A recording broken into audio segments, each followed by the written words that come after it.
Уважаеми господа, представяме Лина!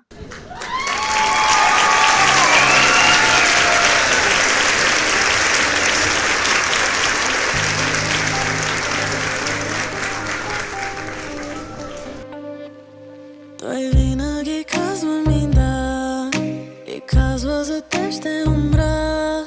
Не ми се ядосва и плахо докосва ме, сякаш ще се разтопя.